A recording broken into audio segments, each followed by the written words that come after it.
Byron Lazine, and Nicole White, and you are tuned into episode.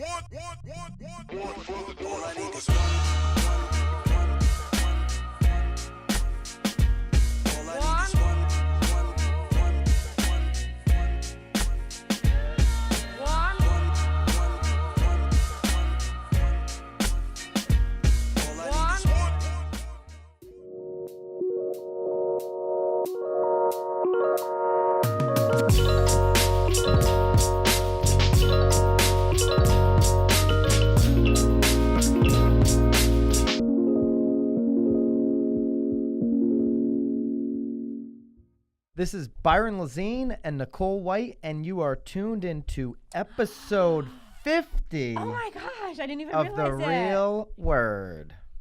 Word is up for the 50th time. I failed us. What are you going to do? You're going to make a cake or something? No, I was gonna actually talk to Swab about doing some sort of fun intro of like all of our intros, because some of them have been fun. We just started recording the show. He I hasn't actually know. edited it. If you So have a maybe little, do that. maybe Swab will do a little something there. That'll be fun, Little collabo of the 49 other episodes. Yeah, like which was your favorite? So like, this that's what it show will should come out in a be. month. If you're listening to it today, Oh, what does don't that pay mean? any attention. A month. Well, he just put a huge task on his plate. That's all right. It would be fun though. Maybe we do. Maybe like 51 becomes like a 50 episode rewind. Like that would be fun. Yeah, you could do that. We could see which She's topics trying to get are out of still... doing a show next week. See what's happening here? No. We would be doing the show of the rewind. Like, oh, this was our favorite. This one gave us the Got it. most. This intro was the funniest. Like we could do sort of like, like what like I when think him just cutting up a new intro would be good. Well, I'm just thinking, like when the Kardashians sit on the couch and they like talk about like their favorite episodes and all. It could be like that. Oh. I don't think it's like so. it's no. What's the guy's name? Andy Cohen. It's like the yes. He It's sits like there in the couch with them and they all bitch. And, but it could be hey, like the could say- holiday edition, like the Thanksgiving edition. No, it could be the "What do you hate most about Nicole" edition. Well, geez, where do we start? Right, and that's what they do on that show. Wow. They talk shit on each other. Well, I would do all the things I love most about Nicole. That would be a nice start. If it's the holiday edition, I guess I'd have to.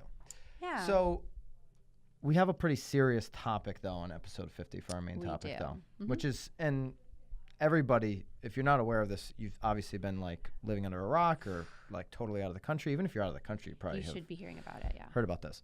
We're going to link up the article from Inman as well as the link to donate. Yes. So both links will be up wherever you're hearing this or watching this. California fires. The residents and the realtors are fleeing the blaze nonstop. I don't know if there's multiple blazes, unfortunately. I know I have a lot of friends. If you're like part of the Tom Ferry ecosystem, for example, then you have a lot of friends that are California based, and we're seeing a ton of them post what's happening in those marketplaces. We were just in Malibu this year to see Malibu. That's like crazy. I think that even makes it a little bit more not personal, but I mean, we were literally like driving down the highway. I mean, we were taking photos of these neighborhoods. We were trespassing on probably some of these homes because we wanted to get sort of, is that AstroTurf? Is that fake grass? I mean, this is just something, and I was talking to my kids about it today. This morning we were sort of watching a few videos and it's hard for people to understand like how many acres it all is. Mm-hmm. But I mean, I was trying to explain to my kids, I think Guilford is about 27,000, and I probably am wrong. Let's find out. But I feel like it's about 27,000 square acres, and we're talking about over 100. Hundreds of thousands. So just like the recent campfire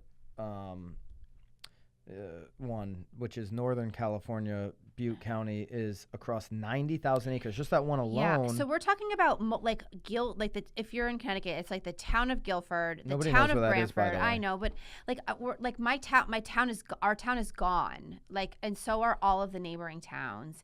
And what's so sad is that you're also watching these fires sort of creep up on like your house and like your family, and like I just can't even imagine. So we are 100% thinking of all of you out there. There's Byron no doubt. and These are huge areas. Yeah. And there have been a lot of can't, like the air quality, like masks and like it was leaking into Sacramento Kings Stadium when the Lakers were playing there. Like the smoke was leaking into the stadium, which is insane to think about. Yeah. But I've seen 100% a lot of people in the real estate community step up. I've seen it on my Facebook feed all week. People bringing water that are agents. I know of an agent in Malibu that was doing this to help the firefighters, to help people. We're obviously out here in Connecticut. We can't do much. We did donate. Though, and we encourage you guys to do the same. So there will be a link there because the link will be there. And if you're just listening to this and the link's very simple, it's supportlafd.org. And this is supporting the first responders. So you go in there, drop them a couple bucks if you can.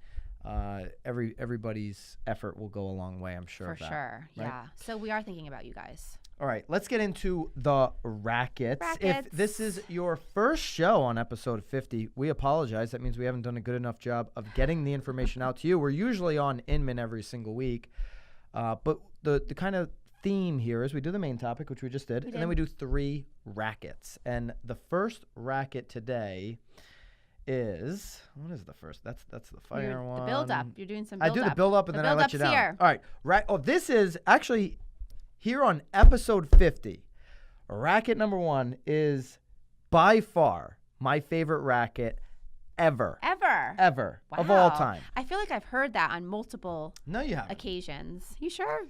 Well, now I have a new favorite. Can I have a new favorite? Well, every week you can have a new favorite. And now I have a new one. Okay.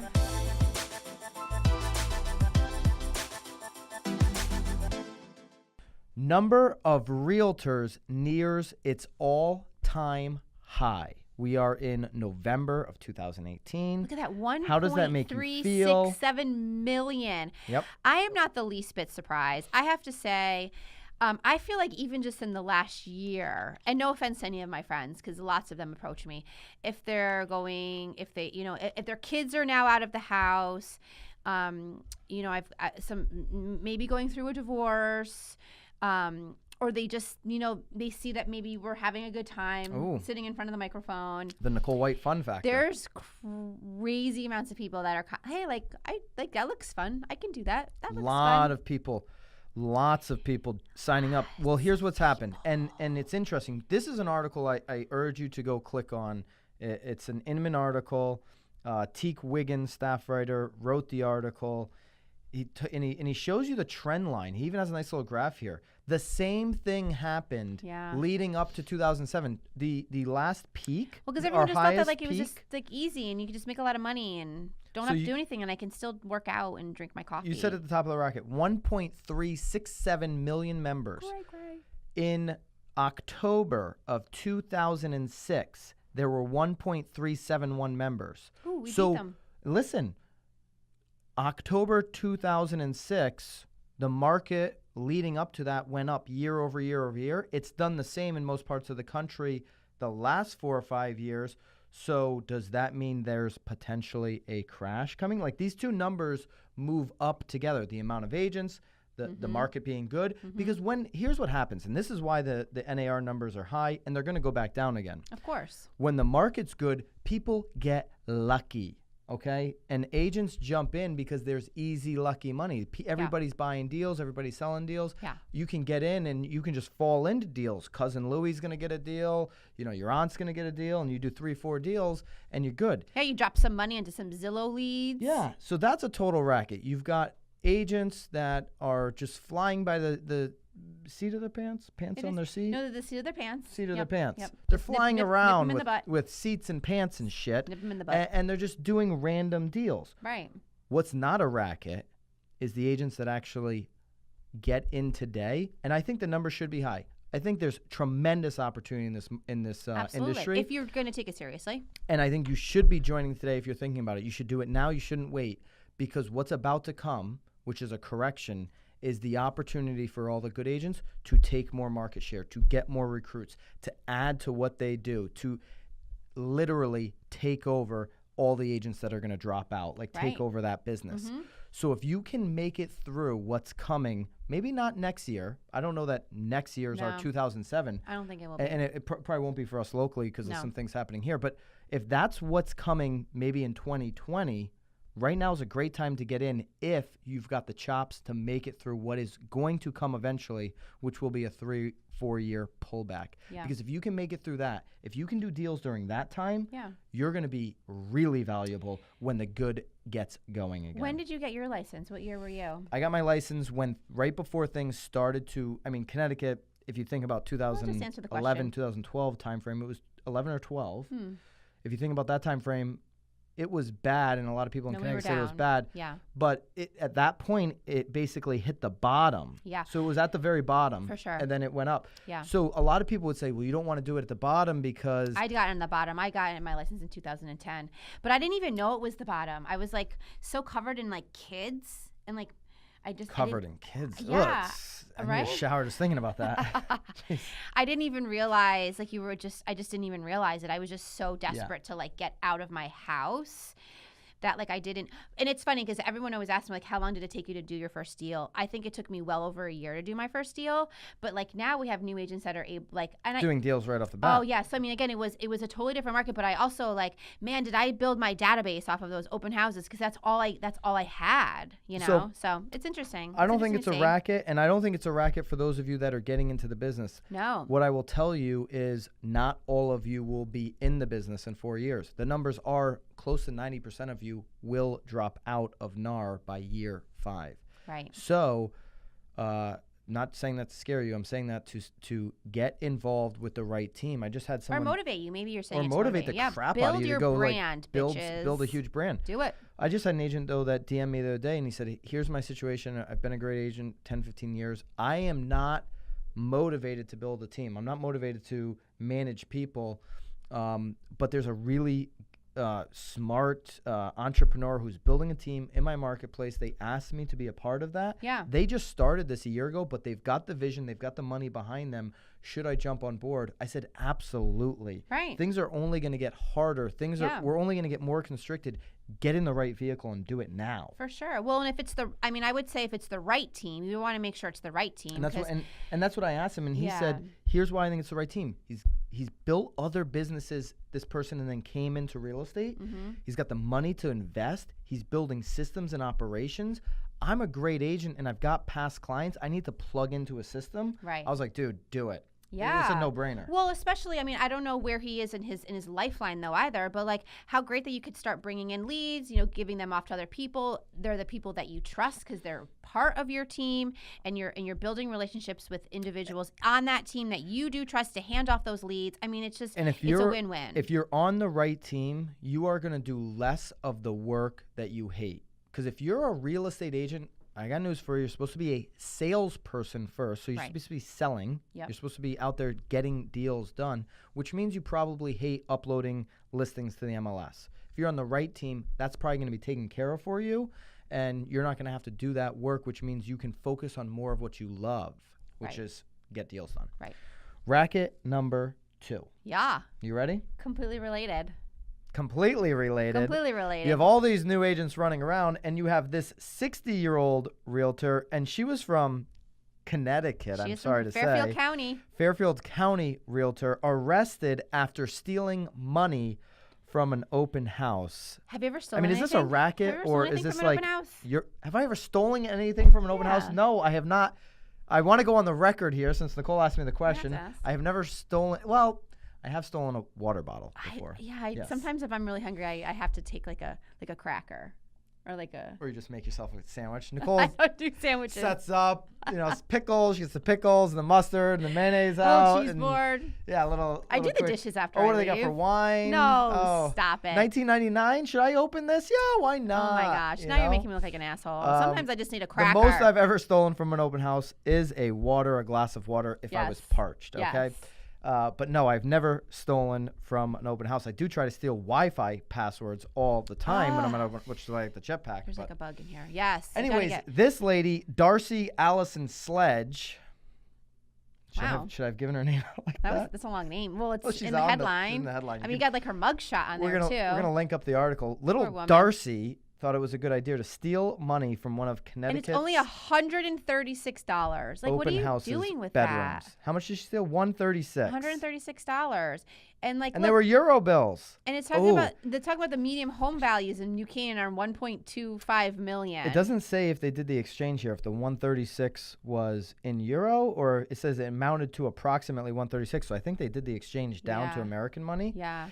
But maybe she was going to take a trip to Europe. Oh, you know? Poor thing. A little Europe trip. So see, agents are already hard up, stealing money from their clients. Known as one of the most affluent towns in North America, New Canaan boasts median home values of $1.2+ million. And Sledge, who's based in Westport, which I got to tell you, Westport's another affluent community. Yeah. She's been working for Berkshire Hathaway since 2002. According to her LinkedIn profile. Yeah. She expanded into her own real estate company. So she was a broker. What a dirtbag. She previously served as vice president. Oh. We get member it. of senior management, investment company. She should have been a stellar individual, and she wasn't. For $136. That's like a cup of coffee probably down there in New Canaan. I provide superior customer service and expertise in all aspects of real estate in Fairfield County, she wrote on her Yelp profile. So now there's only 1.367. This is a total racket. It's unfortunate. She's obviously out. She's out in a bad spot in her life, out. And she should be thrown out. They should take her license. I hope they did. I'm assuming that's what happened. But she should definitely not have a real estate license. She should go to. Well, I don't know if she should go to jail, but she should have known that they had videos. So they caught it on a video. Like she should have. She's an idiot. She should have known they had video.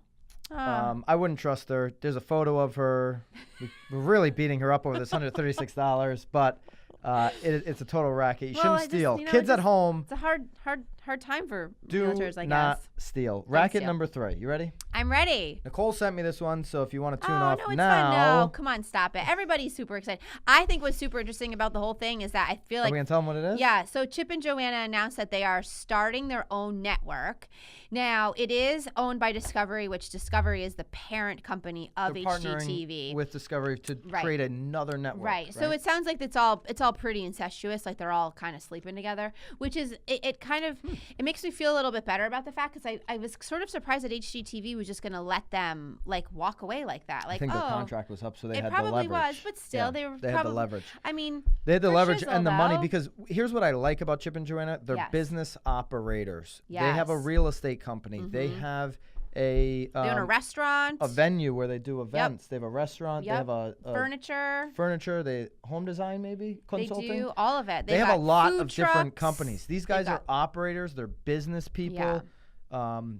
They're really good at what they do, and then they happen to be on TV. Unlike, there are some people who have gotten on $1 Million Listing or something, not like Ryan Serhant or Frederick Eklund, really just that third guy that was on the New York show is who I'm referring to, and I won't say his name, but Luis Ortiz. There are guys like him that were never in real estate who are actors and get on the show and then still couldn't do real estate and are out of real estate. Right. So there are some people on the show just fronting it. These two players are not fronting it. Well, they're adding value. They're business operators, which is why I like them. The show doesn't add any value to me. I don't like their shows. No, but that's what's super interesting is because I feel like in an age where everyone's like, like television's dying, They're going and starting their own network. Yes. Here's why. Their demographic is like our parents' nest, right? Like it's people that are I watch it though. Yeah, you like those kind of shows too. But like people that want to like sit home and watch you like that stuff, the HGTV stuff, right? Yeah. That want to watch HGTV stuff. They're still on TV. Yeah. But I think I disagree though. I think they should have thought a little bit more into the future. I think what is a racket about this is they should not have done the partnership with Discovery. They should have done their own channel on Netflix and just went completely the other way. Yeah, but a lot of the people, they have millions and millions of fans, and a lot of those people are caught still in cable TV. So I don't blame them for doing this, but I would have went the Netflix route and started my own channel there. I guarantee you, though, too, like, couldn't they have had the Netflix channel of all these things where they have a show, but they have other shows hosted underneath them? Right. So, but I also don't know what their contract looks like either because none of us do. Because there's so many things intertwined, and they got so big while doing the show that there's got to be still some sort of residual schmutz happening there. That to do your own Netflix, I don't know, that would still probably have to be supported by Discovery. They're business operators, so maybe part of their thing is I don't really want to have a full network that I have to manage. It's just going to be a piece of another one of my businesses. But if you're interested in their it's show, there, and I think I'm happy for them. I'm glad to see them back.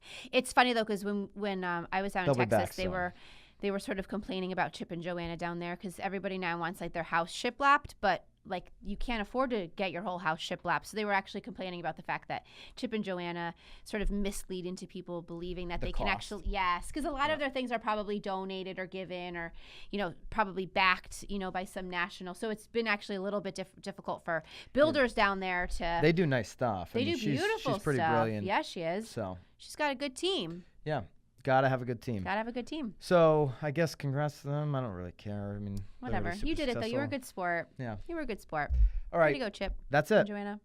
We're hoping to do another 50 or more of. Hoping. No, we will. We're going to do another 50. We hope you guys are enjoying them and love to get your feedback. If, actually in the comments this time, just tell us how long did you start in the middle, episode 20, 30, episode 1. If you've been with us from the start, tell us how long you've been watching The Real Word, and we'll jump in the comments. And maybe what's your favorite memory? Say hello. And what's your favorite memory? If you have any memories, what's your favorite memory? All right, guys. Bye. And make sure you donate. Sign off again. Donate. What is the sign off? What is my sign off? Keep it real. That's the sign off. Keep it real. See you guys next week. Peace.